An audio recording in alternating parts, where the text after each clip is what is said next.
Hey, what's going on, all you hobby hooligans? I'm your co-host, Rikus from Captain's Comics. You're watching Ashtabula Hobby Talk with my other co-host. Hey, Nemo from Amigos Radio Club Ashtabula and amateur radio enthusiast, and welcome to Hobby Talk. And we've got some stuff to talk about, and we've got a special segment for you guys today. So please stick around and watch. Yep, we went out adventuring and got some footage, and we'll get to that. Yeah, good hobby. Our friend Eric has a great hobby, and we'll get into that in a minute. But first, oh man, a pretty important figure in both of our lives has passed away the Not last just couple our of days. lives. From what you said, it impacted a lot more people than you think. Yeah, yeah. So R.I.P. to the Prince of Darkness, Ozzy Osbourne. Man, I growing up, I was a metalhead, and and all the bands I used to listen to, from Ozzy Osbourne to Black Sabbath Yeah, to Dio when he went solo to Yngwie Malmsteen to man, just Motley Crue, Metallica, all those guys owe tribute sort of to Ozzy Osbourne and the things he's done, and yeah, yeah. that's great. It's one band, one musician, and one band that I wish I had been able to see in concert, but I never s- did. I seen him back in 2001. I went to an Ozfest, and he was the last show, and I got to meet Zach Wild, his guitarist. I went and shook his hand and got his autograph for the Black Label Society that he formed, and he's a tall dude. Really, Zach Wild, yeah, I didn't think so because I've seen guitar magazines and I've seen Zach Wild, and he looked like a small little skinny guy, but when I met him, he towered over everybody, man. amazing what you can do with a camera to make it look like everybody's all the same. I think he's just been eating Wheaties or something. I don't know.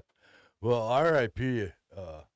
Ozzy Osbourne, man, and talking about that, with our special segment today, it's on our friend's hobby that involves trains, and I was explaining that to a lot of people know that I have a ton of Amish friends. I work with a bunch of Amish guys, and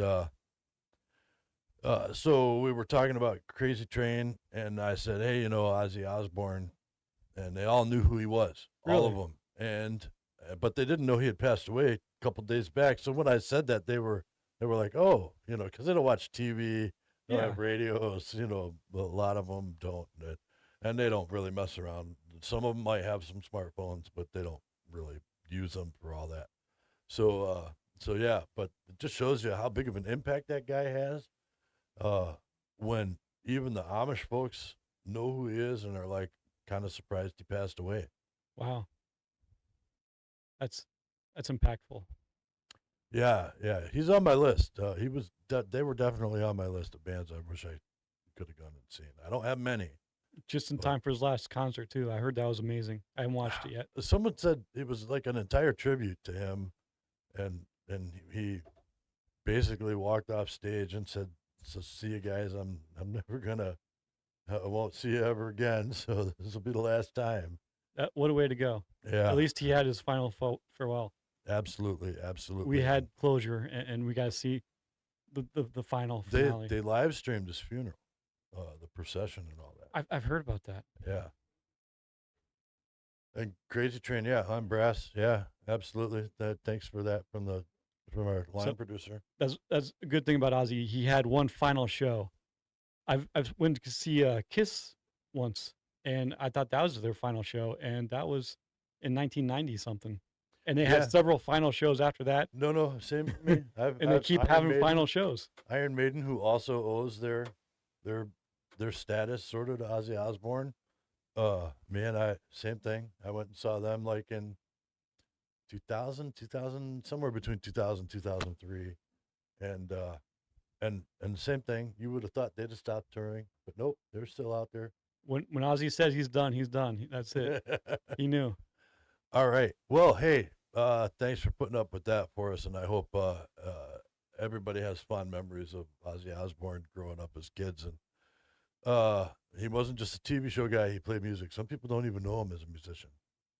That's pretty amazing. Was that was it live show that he did? Yeah, yeah, The sitcom, what was that? The Osborne show or yeah, something? yeah. His family show where they were all just I in. can't remember the Osborne show or Yeah, it was called the Osbournes, I think. I can't remember Osborne's. off the top It off was, the I top of my watched a head. few episodes of it. It just wasn't my cup of tea. I didn't like seeing my celebrities that I like in that kind of formatting. I've never been a big fan of the reality TV show Reality. That's platform. the word I Yeah, was looking for. but Reality. that's not what we're doing, so I'm good. All right, let's move over to our segment. Let's join us and Eric out working his crazy train hobby because he likes crazy trains. Roll that beautiful bean footage. All right, we're here at the Conneaut Historical Society Train Museum, and we're going to go meet with our friend Eric, who's got some pretty cool stuff to show us about his hobby. Yeah, it's a pretty nice day out here, and I'm excited to see what we got. Hey, Eric, how are you, man? I am doing well, sir. Good, well, good. Sir. Wow, this is my first time to this place. So the first time you've been here? This is my first time, I moved up here 12 years ago, and this is the first time I've been here. Well, this I drive by it a lot. museum caters to 3 railroads that were basically serviced here in Conneaut: the Nickel Plate Road, the New York Central, and the Bessemer. Okay. So what you'll see in here are artifacts from Nickel Plate, Bessemer, and New York Central. From all 3 of them. Yeah, all 3 of them. All right. And like in modern day here, these railroad tracks out here, this used to be the New York Central, it's now CSX. Okay. And then the set that you cross coming into town, that's Norfolk Southern. That used to be the Nickel Plate. Where do you want to go? Where would you Take like us to around and give us a little tour. Here's our big layout that somewhat resembles Conneaut. You hit the button, and both loops will run. Don't break it. So wait, on the inner loop, we have a New York Central passenger train, which would be representative of what back in the 40s and 50s you'd see right out front here. And then on the inner loop, we have a nickel plate freight, which we're running a heritage unit. So this engine that's on this one, you can see that engine in modern day. I mean, that's a modern Norfolk Southern engine that they have what are called heritage units, and they paint them up to look like the old school railroads, which I think is just fantastic. Yeah, well, I mean, the old steam engines, they don't really use those too much anymore Oh at yes, all. the steam engines. There's 7 preserved nickel plate steam engines, which you guys will see one of those today. Okay, very cool. And one of them, 765, is actual in use and runs excursion trains. It still runs. Yeah, I'll take 2 to New York. All right, so this is sort of the exhibit room then? Yes, this is the exhibit room. And what's housed in here is the exhibits that focus on the 3 railroads. So right here we've got the Nickel Plate Road, and then down in that corner is the New York Central, and then over in that corner is the Bessemer Railroad.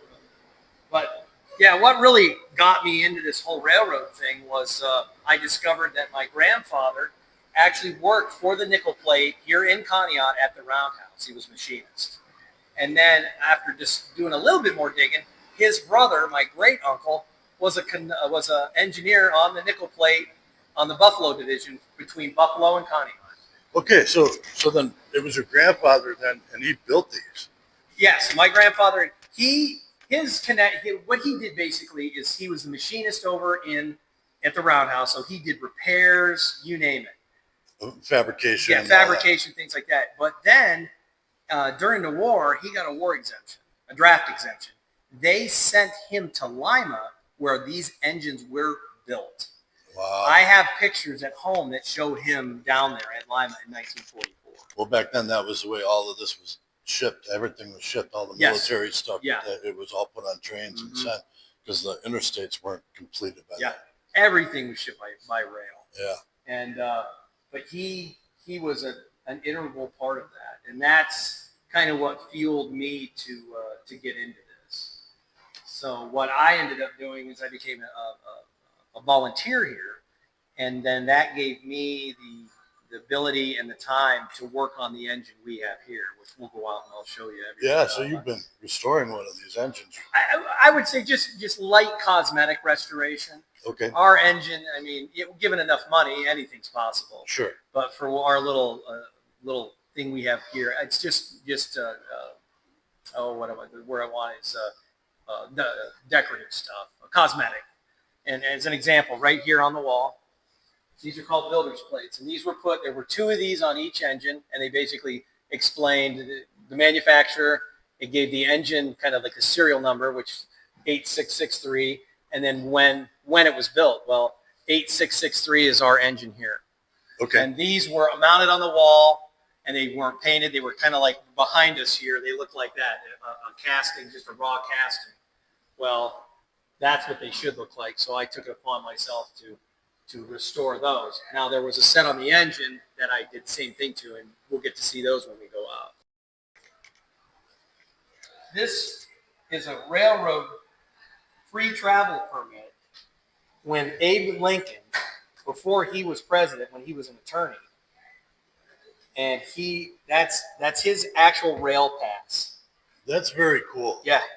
You know, we're going to be out at Pioneer Picnic, and there's a guy out there that does Abraham Lincoln, and he gets up on stage and he does the speech. And he does a huge Q&A, and he kind of knows everything about Abe Lincoln. So but yeah, that was the actual one that he used. And you can see on it, it actually has punches on it. And railroads were pretty new back then. Yeah. Yeah. And they also started the telegraph, which, you know, for those of you who don't know, leads us into amateur radio, but that's a whole other subject. Yeah.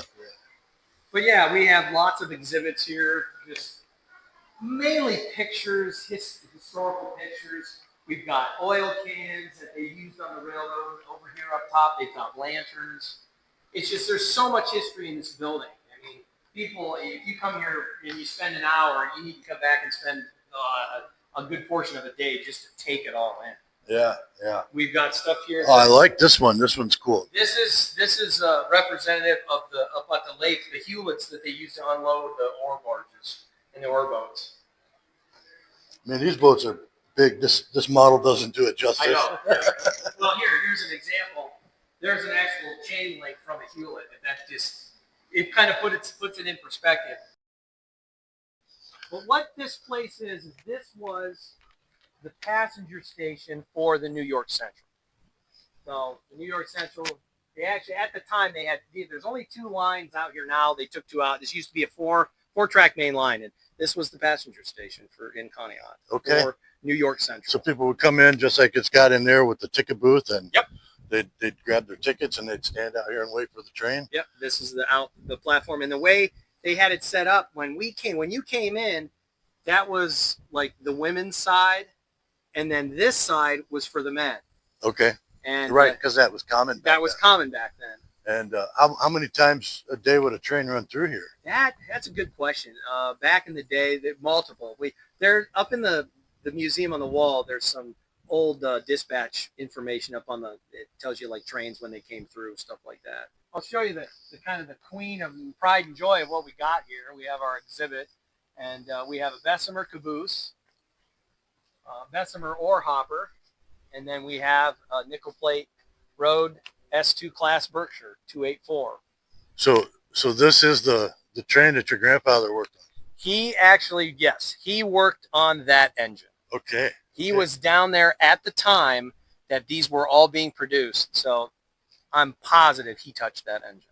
Excellent. Yeah. So you got a little pumper truck over here too? Yep. This is what's called maintenance of way equipment. And the railroaders use this to work on the rails. All right. And the one in the middle, that's human powered. Yeah. And the one up front, that's what they call it, a rail speeder. It actually had a gasoline engine in it. Could go in the caboose then. Oh yeah, absolutely. Let's go. Let's check out the caboose real quick here, and you can also go and check out the engine too. We can climb up into the train. Oh, I'm excited for that one.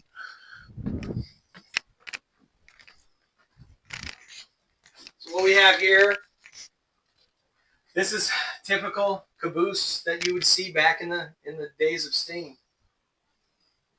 Wow, not a whole lot to Zinc, it, but You got a place you can cook, tool storage.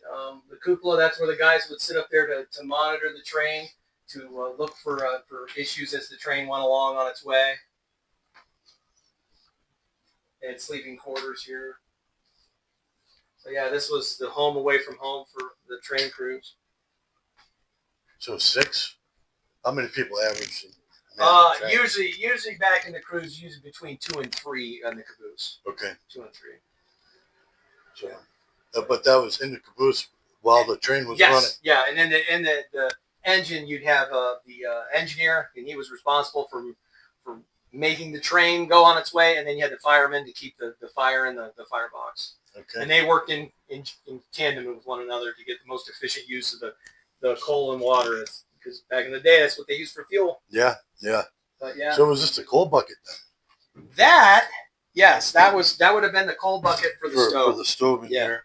And they had running water. Yes. A little tank. With the way it worked, you filled this with water, and then that supplied water to the sink. That's almost the way I do it at home. There you go. It works.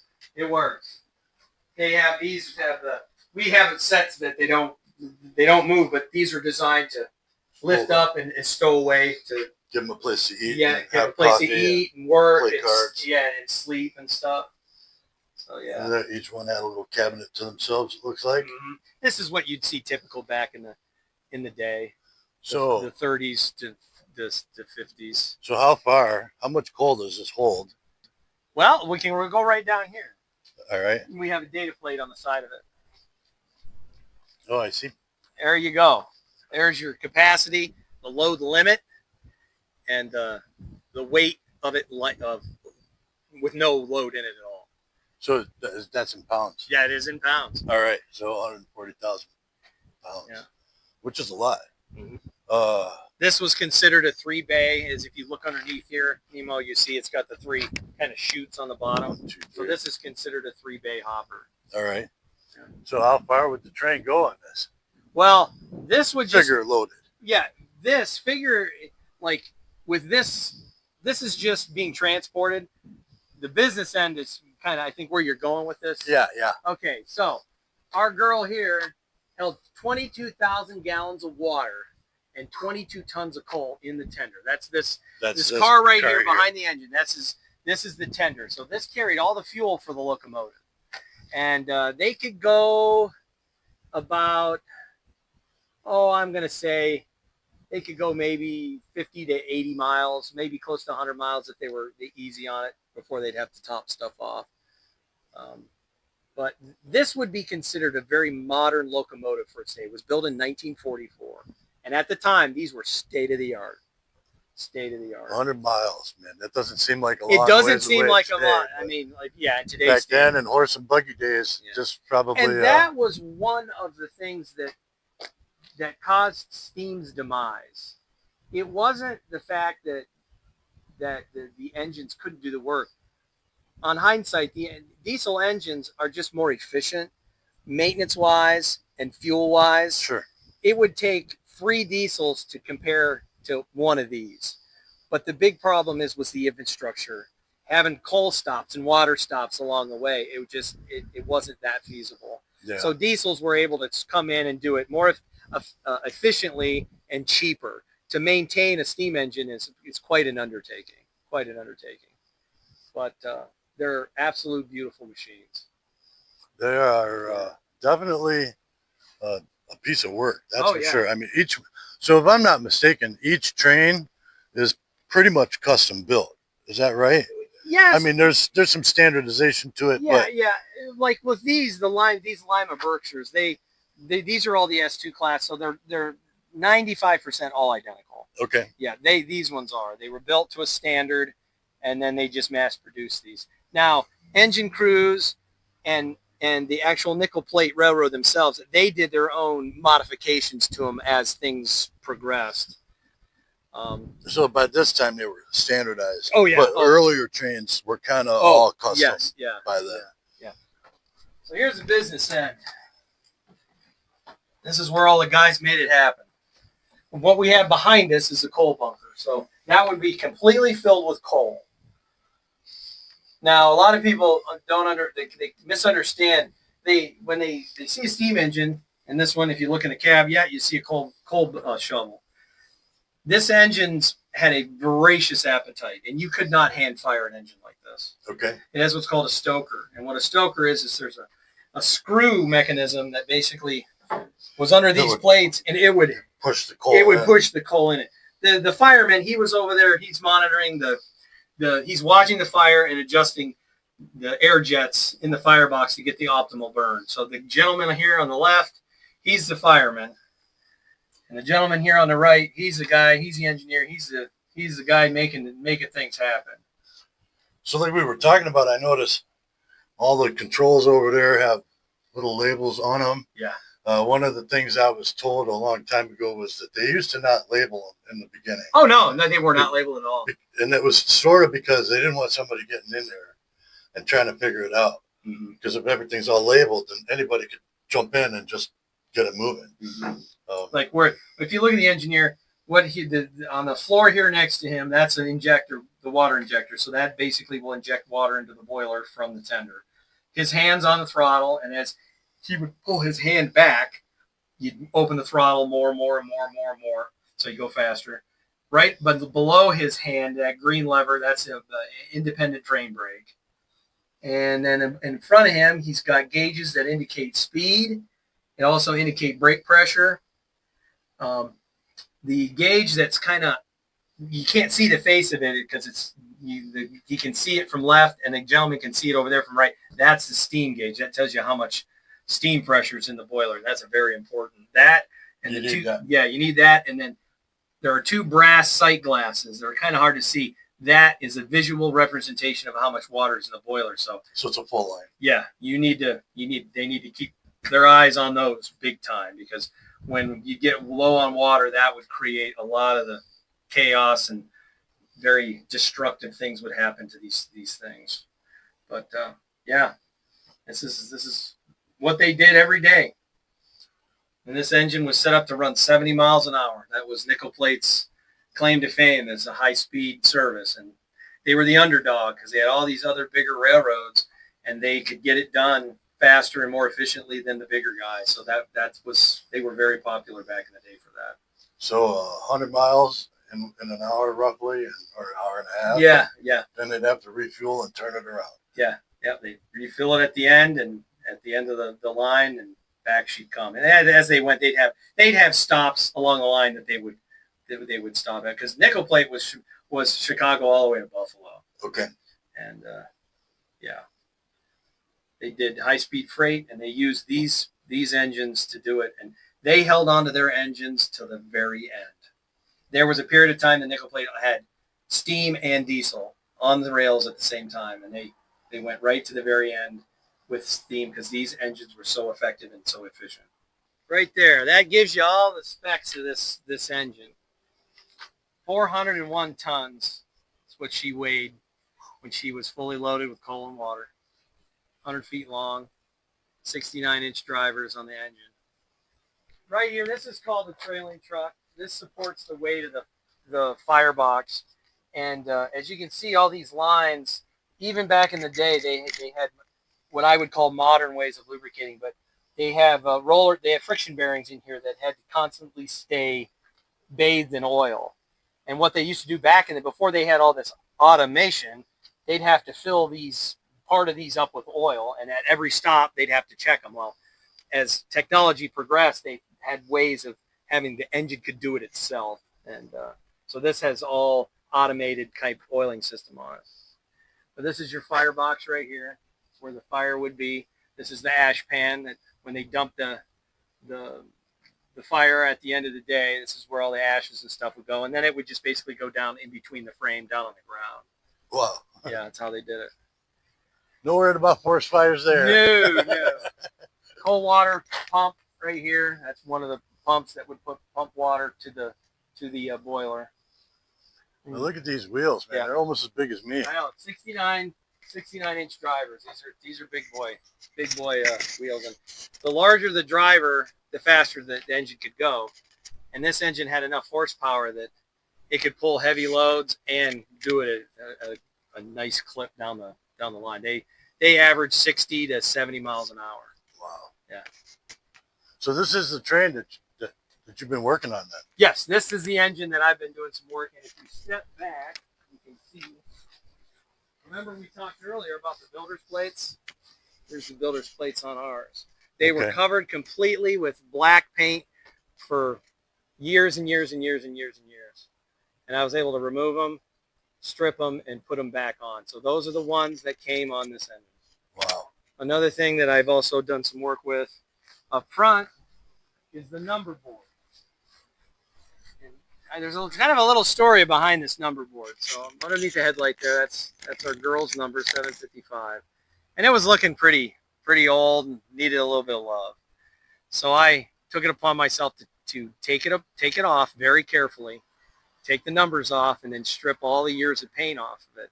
Well, when this engine was delivered to the museum in '64, it did not have a number board on it. Oh. So a lot of times what happens when engines get sent off to pasture, a lot of things fall off of them and fall into people's toolboxes and end up in basements and stuff.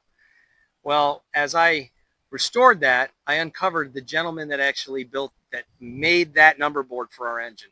And he was the son of the president of the Nickel Plate at that time. Oh, very cool. Yeah, so what I did is when I restored it, I didn't paint the back of it. I kept it natural finish because it's aluminum. And I left his name visible. I didn't want to cover it up. Sure. And so I did that, and then the powers to be here at the museum said, absolutely, Eric, you put your name next to his. So I stamped my name on that. Oh, very cool. I think Mr. Phipps, his last name was Phipps. I think he'd be proud of how it turned out.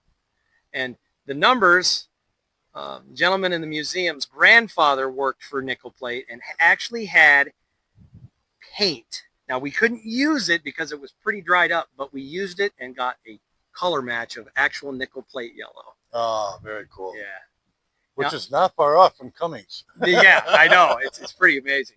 Another thing we've done, and the other gentleman, his name's Tim Adang, good friend of mine. He did up top there where it says 755. Those are called the flying number boards. Okay. And they were looking pretty ratty.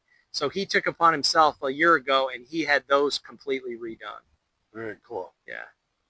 So this train, is it functional, or did you? When she was placed here in '64, it was considered a 0-mile engine because it had gotten fully shopped. Wow. Over the years, it's been parts picked for other engines that today are still in service. Her sister engine, 765, belongs to the Fort Wayne Railroad in Indiana. They came and they took some of the superheater tubes out of it. So she's going to be a static display. This engine will never run again. Okay. But she lives on in her sister engine. And if it wasn't for this engine, the sister engine wouldn't be able to operate in actual today. They used to fill these big steam tanks with sand to insulate them, right? And actually, the way the boilers were is there's jacketing on the outer part of the boiler. It's the skin that you see. Right. They actually had asbestos in between it. Oh, now that has been removed. We've had this rejacketed. Okay. They came in, and actually the Fort Wayne guys came. They did that for us. We gave them some parts from this for their engine. So, but the sand that you speak of, Nemo, the sand in these engines was used for traction. Okay. So follow me over here. There's another shot of the builder's plate I did. So I was under the impression that they used it for heating. No. Okay.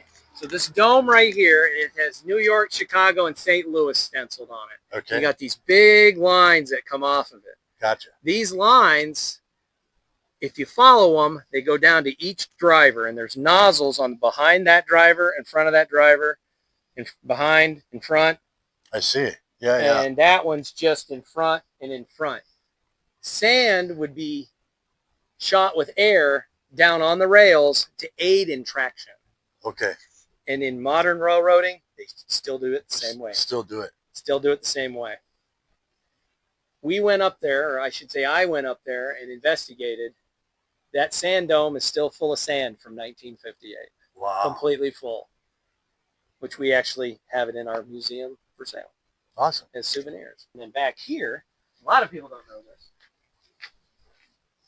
this right here, this line, was called a rail washer. So as they applied sand, as the train went down the rails, It would just wash it right this off. would wash it off. All right. So apply sand for traction and then wash it as it went. So would they use it primarily for getting up to speed, or would they use it for Starting? starting? Yeah. The stopping this monster at 80 miles an hour would probably be a chore. In modern railroading, it takes like up to 2 miles to stop a freight train. When they would use brakes back in the day, a lot of people, they even in modern railroading, they think, oh yeah, the locomotive stops the train. No. The train has what's called, you have your independent brake, and that's just the locomotive, just brakes on the locomotive. Then you have what's called the train brake, and that's everything else. So even back then, you would have the train brakes would be applied to stop the train. okay. Yeah.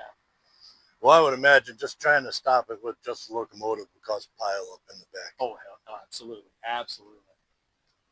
But yeah, she's a beautiful remnant of the past, and I'm honored that I get to take care of her. Yeah, that's pretty much it. I mean, this is a great place to bring families. We see a lot of families come in here, and everybody seems to enjoy it when they show up. So, With trains, lots of people love trains. oh, the trains are basically what made this great nation that we live in. Yeah, even today, they say, you can tell how good the economy is doing by how the loads on the trains look. Mm-hmm. If you see a bunch of empty cars, Not good. not good. But if all the cars are full, then that means things are booming. Mm-hmm. So the trains are still, even today with all our modern stuff, the anchor point of indicators for the economy. And the nice thing is we can take this history and we can shrink it down, and you can relive that history in your basement. Yeah. That's the thing I enjoy about this train hobby is I have a lot of, I love these Berks. I've always loved these Berks. But then finding the family connection made it even better. So my collection has a lot of these engines. Well, it's going to be tough topping this for the model train guy. but at some point, we're going to get some model train guys in here. Oh, absolutely. Man, thank you. Thank you so much. Anytime. I really appreciate it. Anytime. And I know Rikus here, he's been holding the camera, but maybe I should switch with him for a second, see if he's got any questions. Absolutely. Yeah, I pretty much grew up in Conneaut, and this was like a mainstay. I used to walk by here almost every single day and seeing these trains, and then seeing it develop, getting better and better as, more funding came available for you guys. Is it easy for you guys to get funding, or is that like an issue that you're having? Funding for the museum is all through donations. So that's where we get the money to operate the museum, and everything here at the museum is all voluntary based. And that's one thing. We're always looking for people to come and spend a few hours to help out. But all the operational part of the museum is all done through donations. If any of our viewers want to donate, how would they go All they about? have to do is show up. We have a donation kiosk in there, and you can just put your donations in that. Is there anything online so someone like farther away wishes to contribute? Is there any way they can?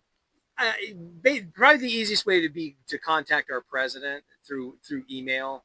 He handles a lot of the correspondence, long distance correspondence. But we also have a program that you can become a member here. It's $15 a year, and that all goes towards the upkeep of all this equipment.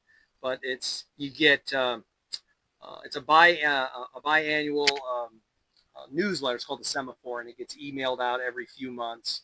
Kind of talks about the museum, things that are going on here, and things like that. So, is there any social media that you guys are involved in? Yes, we do have a Facebook page. It's the Conneaut Historical Railway Museum. You can find us easy just by searching us on there, and we update that regularly on changes like hours and stuff like that. So, but we're open between Memorial Day and Labor Day, and we're open Friday, Saturday, and Sunday, noon to 5. That's awesome. I don't think I have anything else. I think. Nice meeting you. Yeah, nice meeting you, sir. All right, welcome back, everybody, and thank you for watching.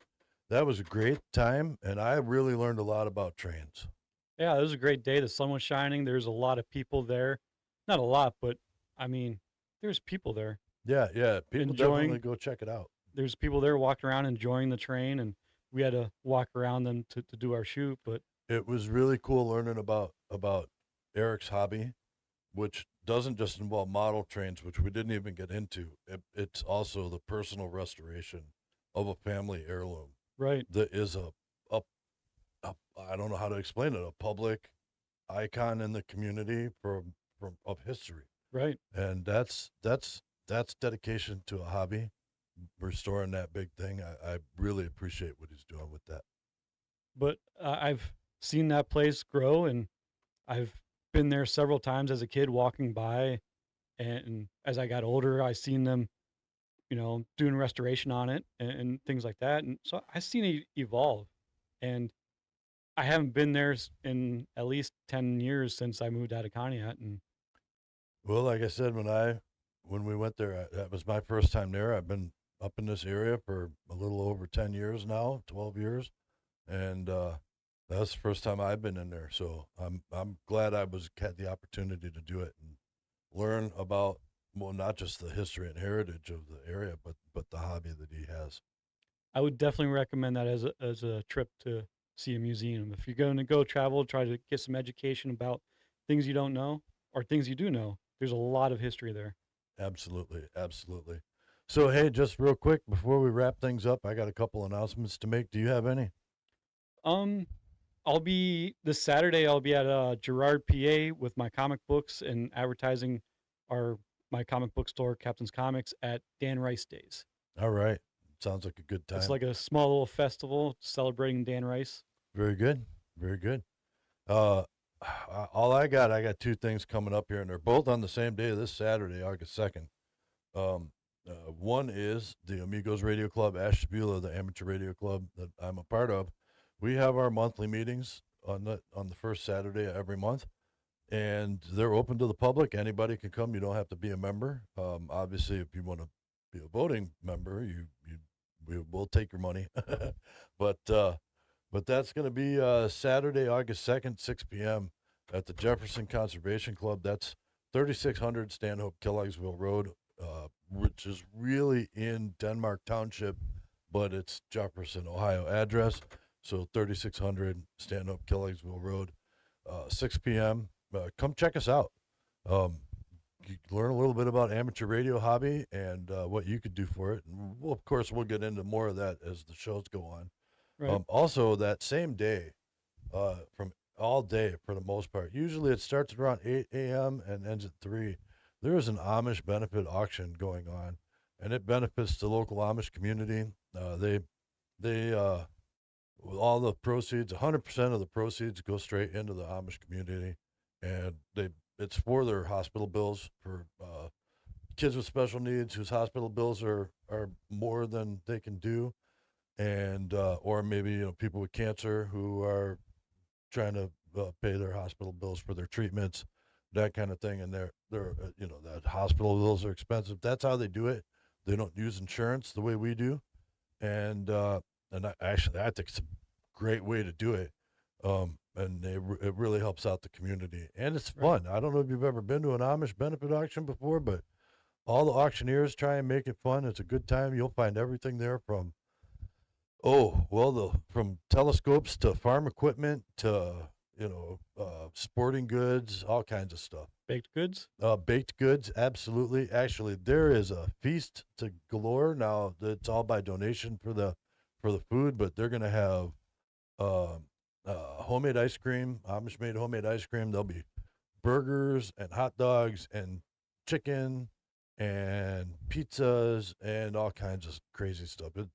It's a great time, even if you Right. just go hang out and watch and see what's going on.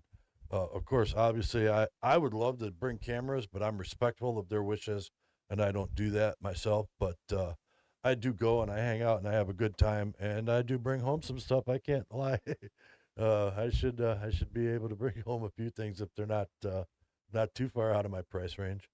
Right. They're set up at the Ham Fest that I went to, and I bought some baked goods and brought them home, and they Yeah. make the good stuff. So speaking of that, this benefit auction, it's actually held right across the street from Pioneer Picnic. So the address anybody who wants to go is 1809 Middle Road, and that's in Pierpont. And that's actually the address of the Pioneer Picnic where the Hamfest was. But the auction is going to be held at the Amish farm directly across the street from Pierpont, or from the Pioneer Picnic grounds, and you can park in on the Pioneer Picnic grounds and walk right across the road to the farm. You can't miss it. 1809 Middle Road. So hopefully we'll see a bunch of people there. Right. And that's all I got, man. But hey, thanks for doing the show with me.